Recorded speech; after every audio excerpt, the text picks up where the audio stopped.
Hey guys, Drew Rice here, and welcome to the Engineering Success YouTube channel, where each week I talk about different personal finance and career related topics. Today I'm going to be starting a new series where I will be showing you how to make budget-friendly home-cooked meals. So that way, whether you're a college student who hasn't cooked before, a young adult who's trying to save money in a city and not spend so much on takeout and delivery, or you're a person who's just starting to learn how to cook for a family or just to try to make your diet healthy without breaking the bank, then this is going to be of great value to you. So today I'm going to be cooking a vegetarian-friendly breakfast skillet with eggs, potato, Thai chilies, chives, onions, and red bell pepper, along with some other spices that we'll add in. So let's get started and show you guys how it's done. Okay guys, so now we're getting started. As you can see, we have our onion, about half of a slice. We have our Thai chilies, a red bell pepper, some Korean chives, 3 eggs, and a large baked potato.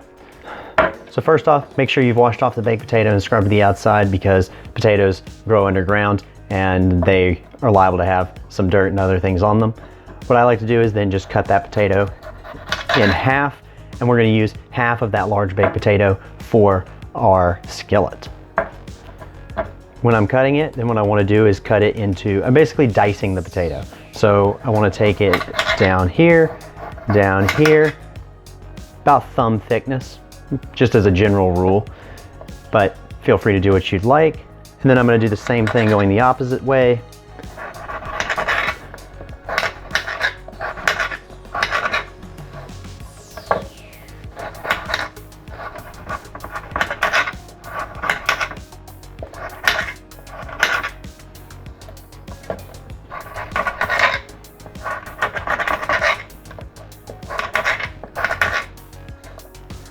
Awesome. Now we're done with that. Let's go ahead. Let's cut this onion as well. Same deal.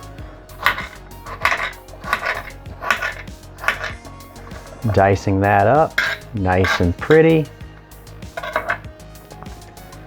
Set this off to the side. Let's take our bell pepper. Same thing. We're going to use about 1/4 of this bell pepper.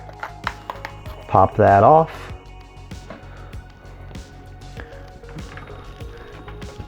Cut out these seeds, and then I can use this in my girlfriend's garden by composting all of my organic waste. Then I'm going to wash that off.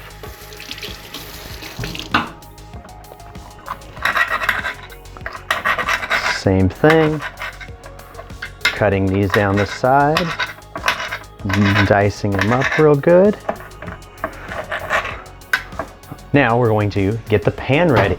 So as you can see over here, we have our skillet. I like to have one with a top because you're definitely going to have some splatter. I personally like to use grapeseed oil because it is less expensive than olive oil, but close to the same thing. And it's really good for high heat cooking. So I like that a lot. Just put a little bit in there. You could use any oil, honestly, coconut oil, olive oil, sesame oil, just depends on what you like, but just enough to cover the bottom of the skillet, because you want to make sure that we're not sticking the potatoes too much to it. So then what we're going to do is we're going to come back around over here to the sink, and there we go. We got all those vegetables in there. Let's put it on the stove. And then what I like to get started with when it comes to spice is salt. I prefer Himalayan salt because it has a little bit more micronutrients in it. However, feel free to use whatever type of salt you like, but something to you know, give it a little bit of flavor. And salt is really good because it helps speed up the cooking process and get to heat faster. And then what I want to do is go ahead, put it on about 5, you know, not quite high, but pretty close. And then put the cover on it. Next, we're going to cut up the chives. Chives are really good as an addition. I like cilantro, mint, a lot of others, thyme, but chives tend to last a little bit longer. So if you want something with some good flavor that is not going to go bad if you're a single person, this is a really good option. You're going to want to make sure that you wash these off as well. Go to the end, cut off the very edge of the stems, because generally speaking, you don't want those when you're cooking. Now you just take the rest of the stock and you just cut it down into the size pieces that you like. Some people like them smaller. You could also put this in a food processor if you want, but if you don't have one, cutting them like this is perfectly fine and going to give you a lot of extra flavor from something that seems very, very small, not very small and insignificant. Then to add a little bit of a kick, I often do this with habaneros. You can do it with Anaheims. You can do it with any type of pepper you want. I personally like Thai chilies a lot, and that's what I happen to have. I'm gonna use 2 Thai chilies in here. You can use more, you can use less. I like things pretty spicy. 2 is not over the top, but it's enough where you get a little bit of heat. And I think it adds a lot to a skillet like this. So same thing, cut off the tops, put those in that composter. And then what I do is I'm lazy, so I just like to slice them like this. Plus that's how you usually cut Thai chilies in, you know, when you have Thai food. So I'm cutting them down to these little slices. And there we go. One thing is, obviously, make sure you keep those seeds because the seeds are what make the flavor in there. So don't get rid of those, otherwise it ain't gonna be spicy anyway. Now we're bringing our pan over here, still just getting started on heating up. We're taking what we just cut and putting that in the pan as well. And there we go, we've got a good amount. And I want to cook the vegetables first because cooking the vegetables first, they take a little bit longer than the eggs, and it just does a good job of making sure you can get your vegetables nice and crispy without burning your eggs. You can just add in pepper if you want, and that you'll be perfectly happy with the outcome. However, I like Indian food a lot, so I'm going to put in a couple of Indian spices in here, and that adds, it makes the flavor so much better. So I'm just putting in a few of that. Putting in some tandoori masala as well. Very good addition.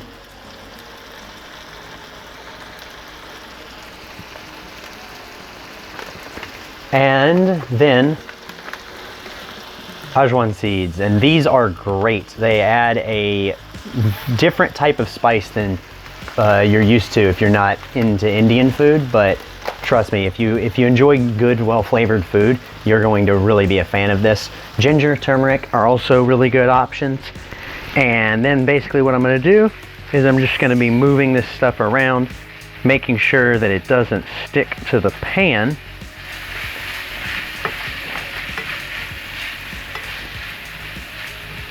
And mixing those flavors and spices all around.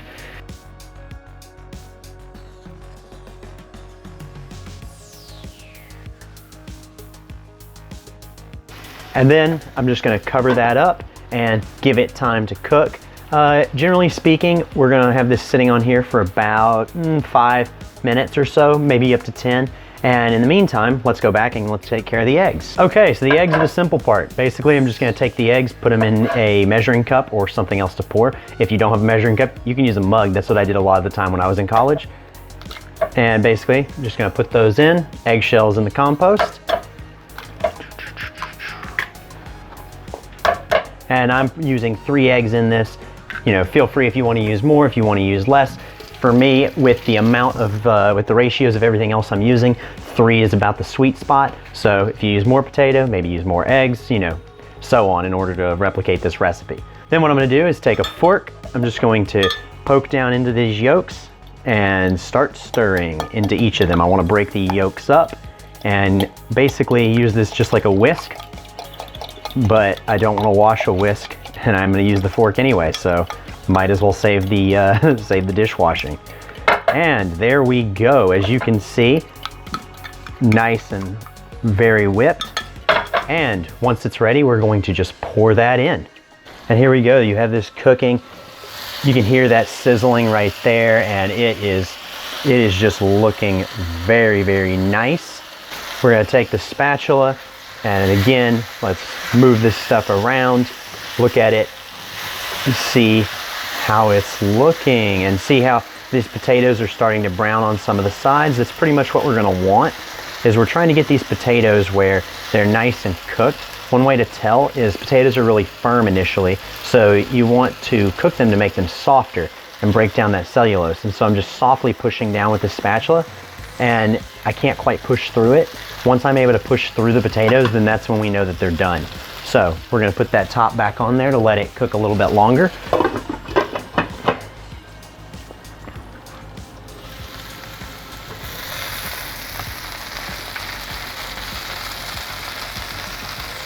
Okay, and as you can see now, we're gonna be taking one of these potatoes. Let's look at this.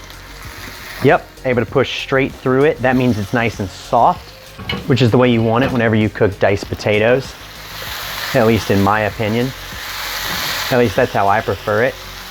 Now, as you can see, we're starting to get it nice and browned. You can even see a little bit of this browning on the pan. That's good.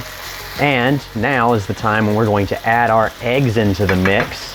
So when I'm doing that, what I like to do is just take them, and this is why I like this type of a container for it, is I just nice whisk it with the fork as I drizzle it across, try and spread it pretty evenly. And now we're gonna put the top back on and let that cook. And let's check it. It's been about 2 minutes so far. That means those eggs should start looking pretty good. You basically want it to look kind of like an omelet in the texture. Same deal, we're gonna wanna make sure we're keeping it from sticking.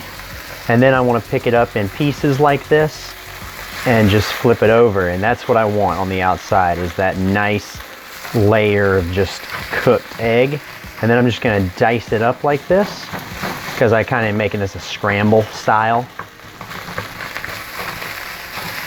There we go. Now, that is a really good looking hash. And so what we're gonna wanna do now is just let it sit a little bit longer. You can see that we have some browning on the potatoes still, browning on the eggs. Everything's looking great and it smells amazing. So let's put that top back on for the last minute or so. And then we are going to be ready to eat. And here we go, we are done. We're gonna take a look at this. Look at that, looks absolutely amazing. And we're going to make sure we cut the oven off, and then we're gonna take this over to the sink. I like to take the pan and I like to scoop it out onto my plate over the sink. That way, there's not much of a risk of getting oil onto the stovetop, because that's something that is very dangerous. So then what I'm gonna do is take it and let's get this onto this plate.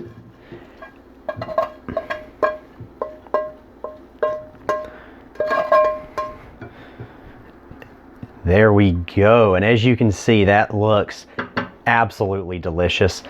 Easy meal, cooks in under 10 minutes, and it's very healthy. I'll have the macros up on the screen in the video, and I'll have the approximate cost of each item that has been used. This is definitely something that if you went out to eat, it would cost you a ballpark, you know, $15 or more. This is a lot of food, and it completely depends on what your dietary needs are. For me, this is a really great breakfast or brunch option because I'm a very active person and it meets a lot of different needs that I have in my diet, and it is absolutely delicious. And let me know what you guys think of this in the comments section, and be on the lookout for other budget-friendly meals that I'll be uploading videos on this channel. Also, if you're interested in other personal finance topics, be sure to subscribe to the channel, because I'm going to be posting videos that are going to help you with personal finance, career, and investing related goals. On the note of investing, also be sure to check out in the description box, there will be a link for Webull, which is a great stock trading platform that I like to use. It has a great mobile app, and I found it to be a little bit more reliable than a lot of the other options. If you sign up with them and you deposit $100, you'll end up getting a free stock, and then there's nothing better than a free return when you're investing. So I hope you guys enjoyed the video. Thank you for watching, and I will see you guys next time.